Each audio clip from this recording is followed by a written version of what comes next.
Many Christians believe that going to church on Sundays, saying a few prayers and believing in God in their own way is enough to feel safe.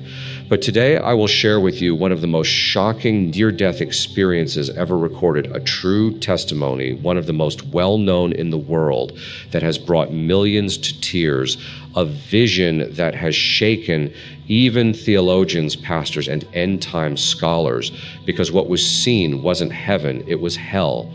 And it wasn't full of atheists. It wasn't full of witches. It was full of Christians who knew the scriptures, who always went to church and prayed, but had made a subtle mistake, one that over time had become almost normal, accepted, even justified. Today, I invite you to listen carefully, because this isn't a story meant to scare. It's a cry to awaken, a chance to examine your heart, and maybe to decide to change your life before it's too late. Before we begin, I ask for a small gesture that makes a big difference. Type amen in the comments and leave a like on the video. This helps us bring testimonies like this to more hearts every day and to walk together as Christians who truly follow the word of the Lord. My name is Michael Donovan, and if you had met me until a few years ago, you would have thought I was a man. In order, I worked as an analyst for one of the largest financial companies in the Midwest, well-pressed jacket, sober tie firm, handshake. I spoke little about myself, but I never missed a prayer meeting. I could quote the Psalms with the precision of a surgeon, and I regularly donated to the church orphanage and was out of tune like a missing chord in a perfect symphony. It wasn't the first time God had shaken me. There had been another moment, I still remember it as if it were yesterday, even though Even though almost 20 years had passed, I was 19 and fighting a raging fever to the point that my body trembled as if in an earthquake. That night, while my mother bathed my forehead with a damp towel, I saw something. Not with my eyes, but with my spirit. I was above a city I didn't recognize, suspended in midair, and everything was gray. There was no sun or stars, only fog. Then two enormous towers emerged from the mist, and within seconds collapsed one after the other, as if an invisible giant had struck them in the heart. Invisible giant had struck them in the chowdit. Names, others prayed, others fell and did not get up. A wind full of dust hit my face, and then darkness. I woke up trembling. I told everything to the pastor of my church, who replied with an embarrassed grimace, "Michael, it must have been the fever." Leave these 10 days later, I saw the same scene on the news, September 11th, 2001, New York, the Twin Towers. My mother screamed in front of the screen the exact scenario I had seen, down to the detail of the smoke that enveloped everything like a blanket of death. But I also didn't become the man I should have been. Instead, I took myself off in silence. I continued to live well, to work. Hard to be a good Christian. But I stopped listening to that inner voice, slowly extinguishing it as one suffocates a candle with their fingers.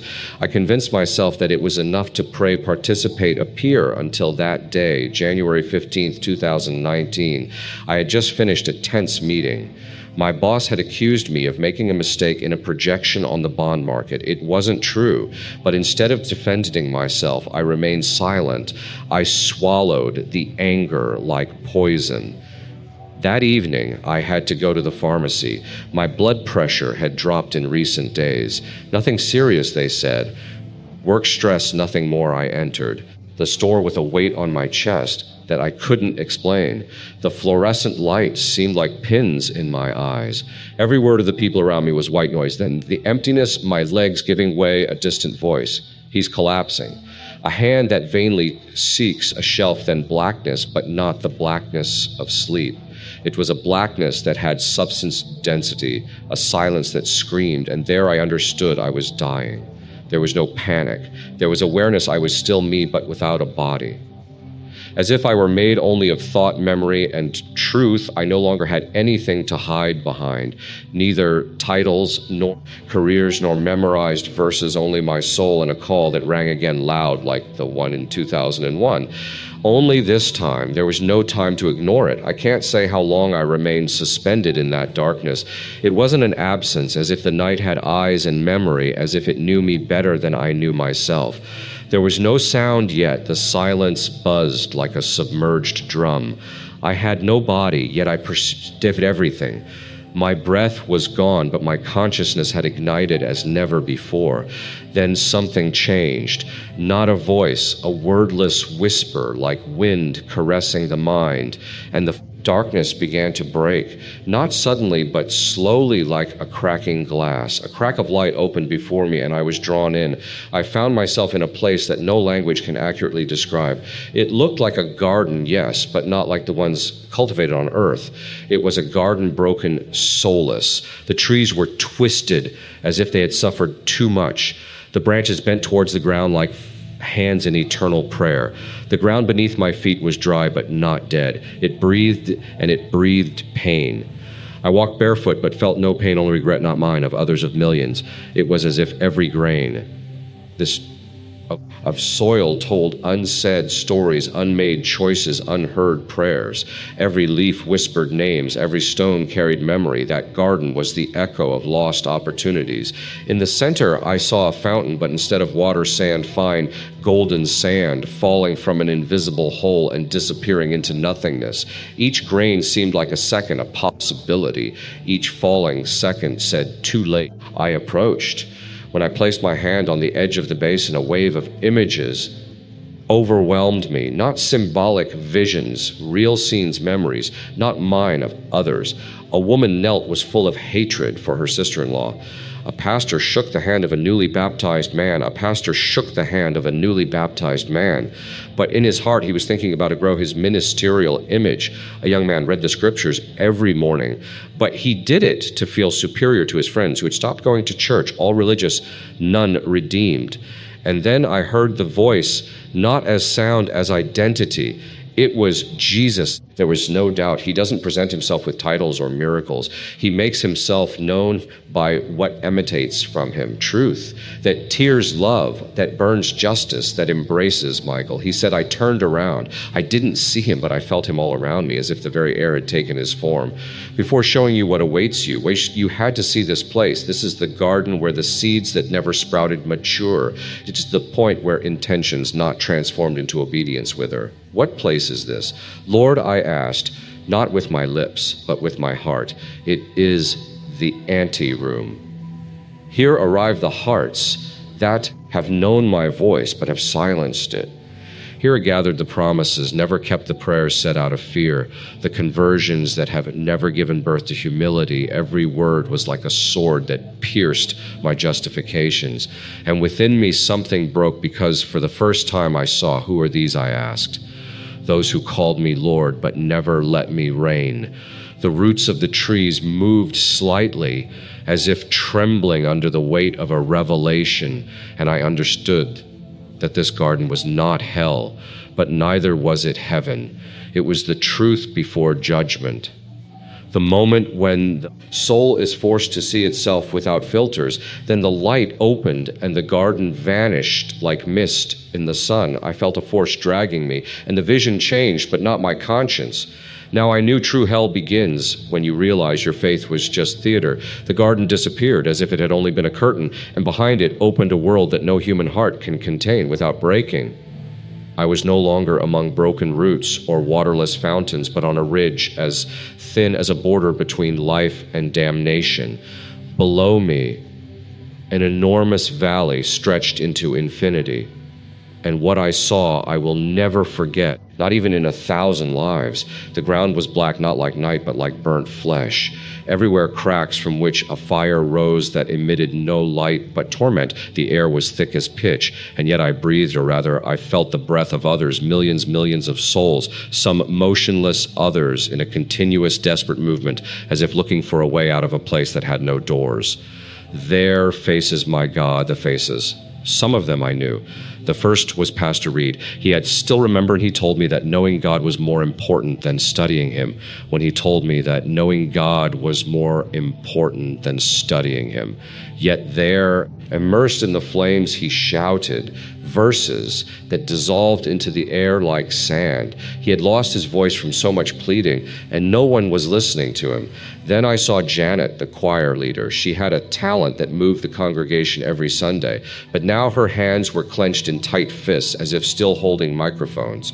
Her lips moved, but no sound came out, only despair. She had sung of freedom while living as a prisoner of contempt for those who were not as spiritual as her. Why? I asked, my heart threatening to break. They were yours, Lord, they served you. Jesus' voice answered me deep as an ancient drum. They served me, yes, but they did not belong to me. They served religion, prestige, their own image. They used my name as a shield against humility. They spoke of grace, but they built walls with lie had lived in. And as I walked among those souls, I saw the most terrible scene of all. A man dressed as a preacher, but which robe was still recognizable, even though burned and torn. I preached distinguished him where the word sound doctrine. I led souls to you. You led souls.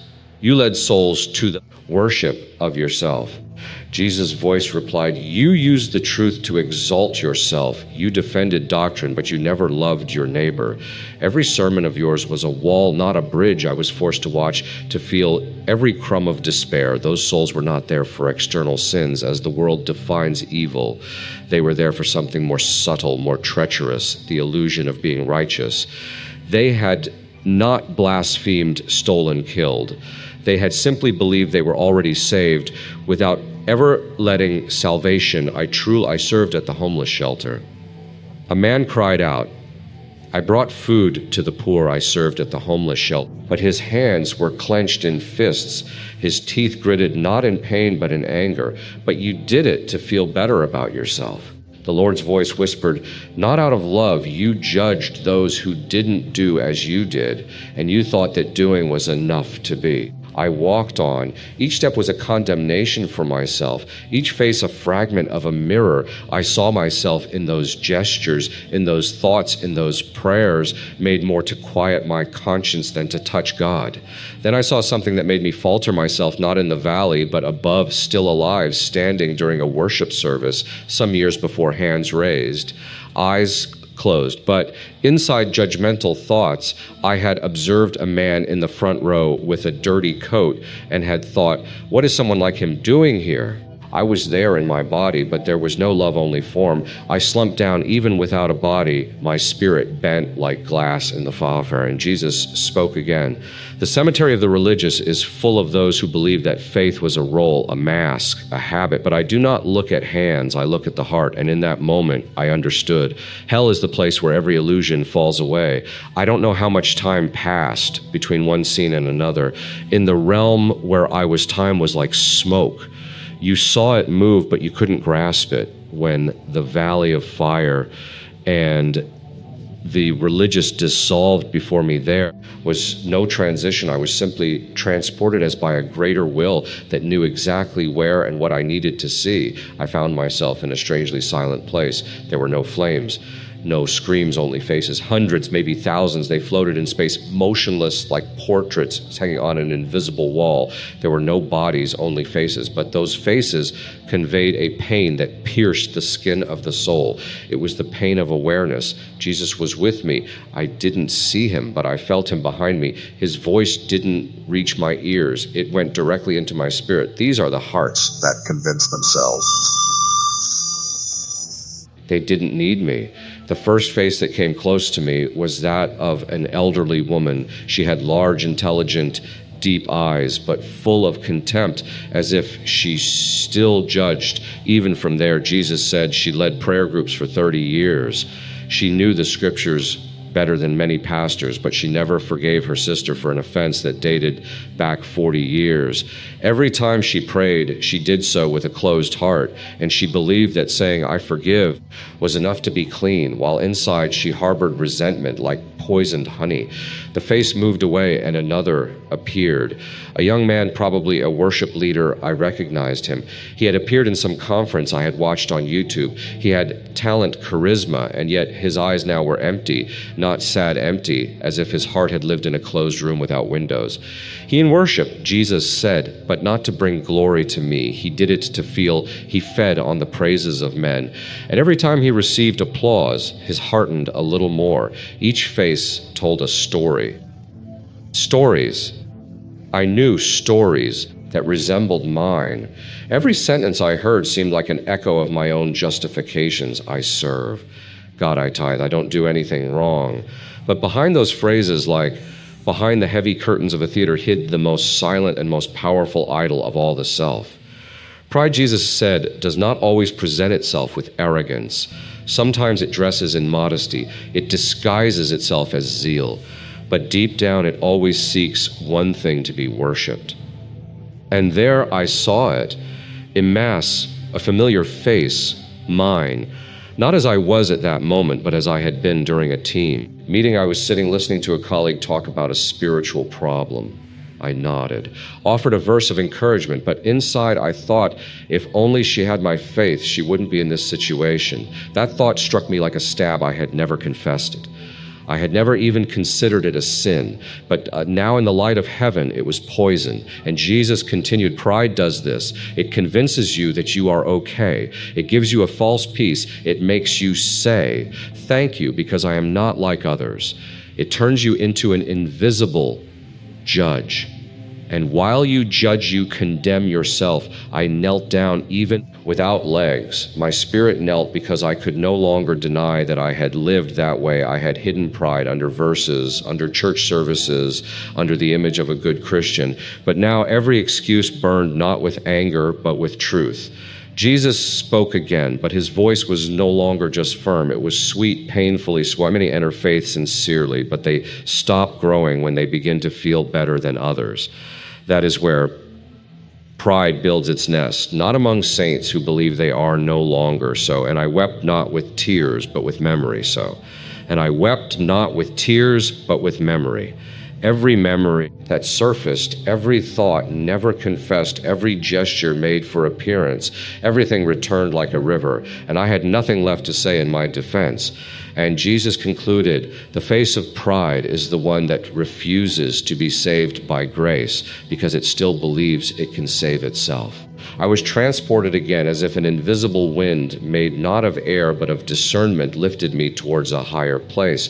But it was not heaven, not yet. It was a gray area, more refined, more subtle, but perhaps even more deceptive than anything I had seen so far. Before me stood towering structures, not built of stones or bricks, but of books, scrolls, notes, annotated Bibles, theological commentaries. The foundations were made of quotes as the walls of arguments, and each tower had a name engraved on it, doctrine, apologetics, and I had loved them. I knew those names, and I had loved them. I approached the largest one, the Tower of Truth. A staircase of words spiraled up its side, famous phrases, sermon excerpts, conference notes. And next to the base, a man sat with his hands over his face. He wept not out of fear, but out of a pain that seemed ancient, consuming, without healing. I recognized him, Dr. Halverson. He had taught systematic theology. For 35 years, I had read his books. I had underlined his quotes. He had trained entire generations of preachers, but now he was there with his head bowed alone. Professor Halverson, I asked, even though I had no lips.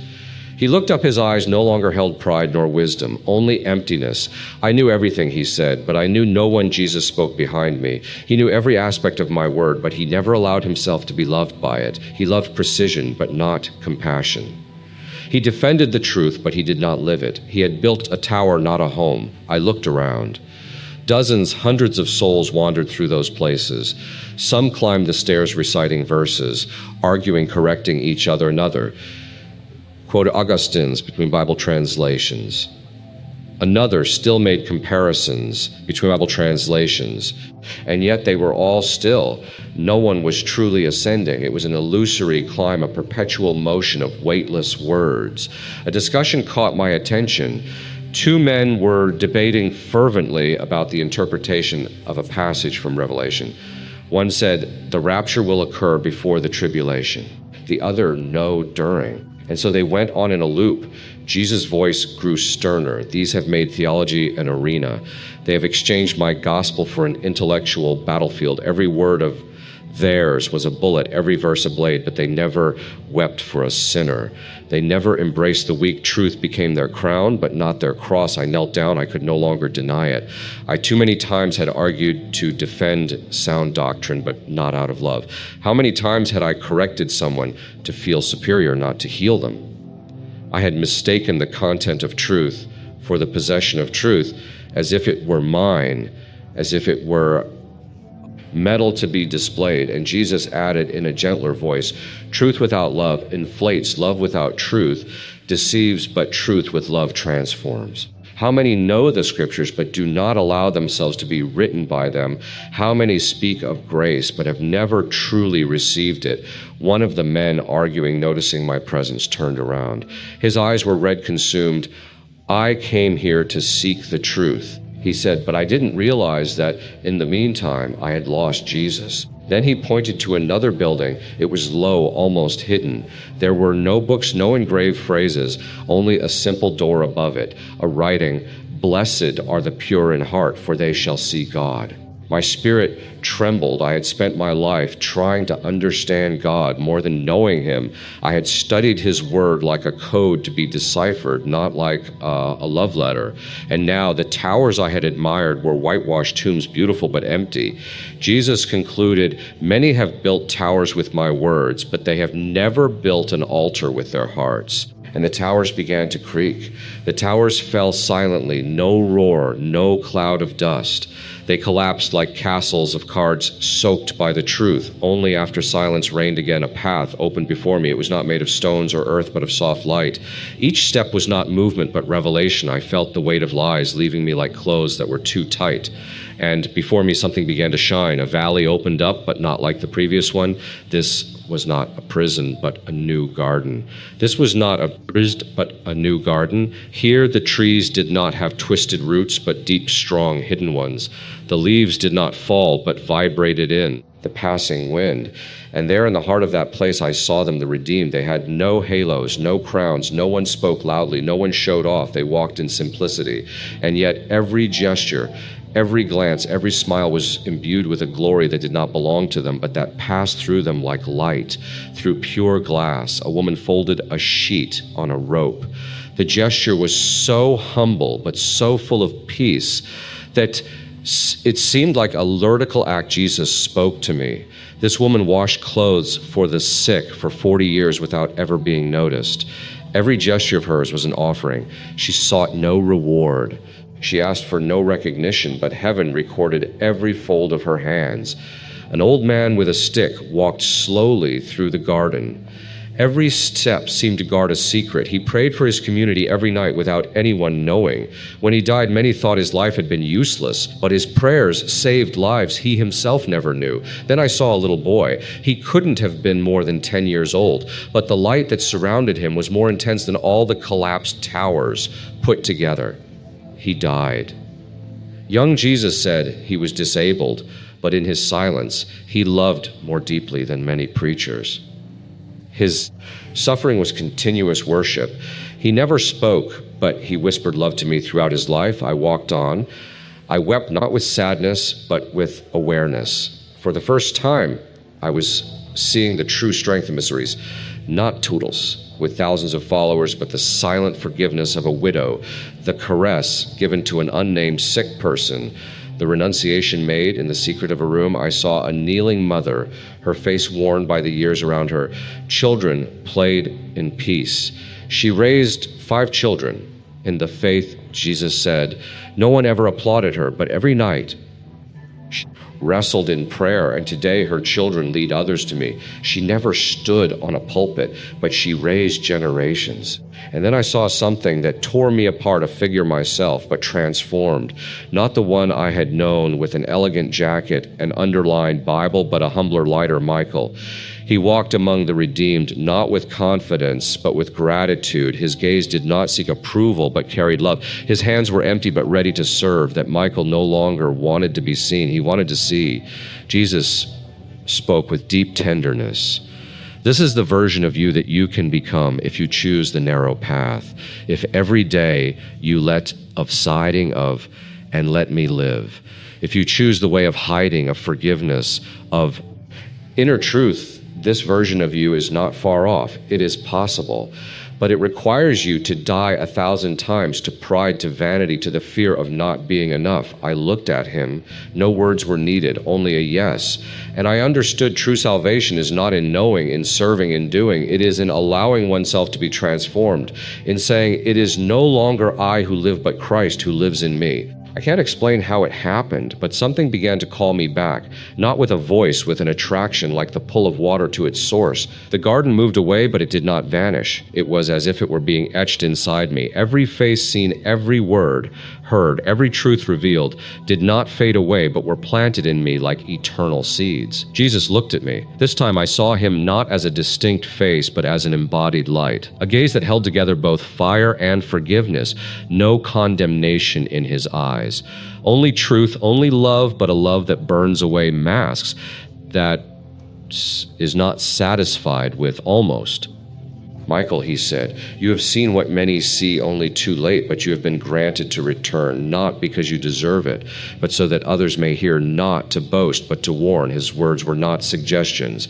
They were fire written on the heart. Every hour Christians die convinced they are saved and wake up in the place of eternal separation, not for visible sins, but for unrecognized pride, untransformed religion, heartless prayers. I looked at him with all that I had. How can I live now?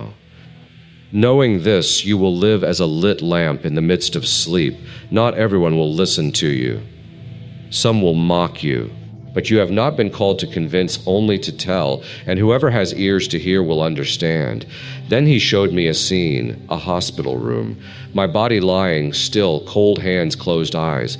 Machines beeping, faintly a nurse checking the monitor. My sister, in a corner with the Bible on her lap, whispered, God, bring him back, please. It is time. Jesus said, but remember, Michael, this life no longer belongs to you. Do not live for the opinion of men. Do not live to prove yourself. Live for me. Announce what you have seen, and let my spirit continue what I have begun. With those words, everything dissolved, not like a dream ending, but like a curtain opening. I opened my eyes, neon light, human voices, smell of disinfectant, the rhythmic beep of a heart monitor, a spiritual presence that slowly retreated, but not completely. I was back. The doctors said I had been clinically dead for almost 3 minutes, but in those 3 minutes, I had lived an eternity. No one understood what had happened. Maybe a neurological reactions I needed, but I knew. And I didn't need explanations, I needed obedience. Since that day, my life has changed. Not in an aesthetic sense. I still work, I still talk to people, I still go to church. But everything is different. Before I prayed out of duty. Now I pray like someone who breathes underwater and finds an air bubble. Before I read the Bible like an expert. Now I read it trembling. Before I spoke about God. Now I listen to him. I no longer try to appear a certain way. I no longer want to be that good Christian. I want to be real. I want to be broken. I want to be transformed. And this is the message I leave you with. If you have come this far, do not trust your heart if it has not been broken and healed. Do not trust your religion if it has not produced humility. Do not trust your works if they do not spring from a love that has destroyed and rebuilt you.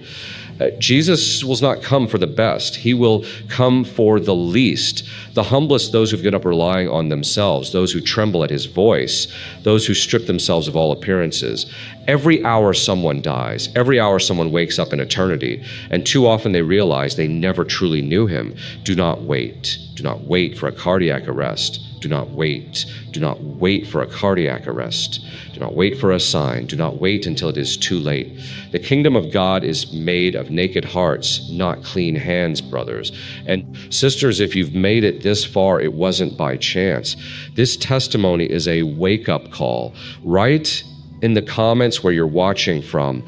I want to know who you are, where you're standing watch, and where the Lord has allowed you to hear this message. If this touched your heart, don't keep it to yourself. Share it now. Send it to your family groups, your friends, to anyone who's drifted away from God.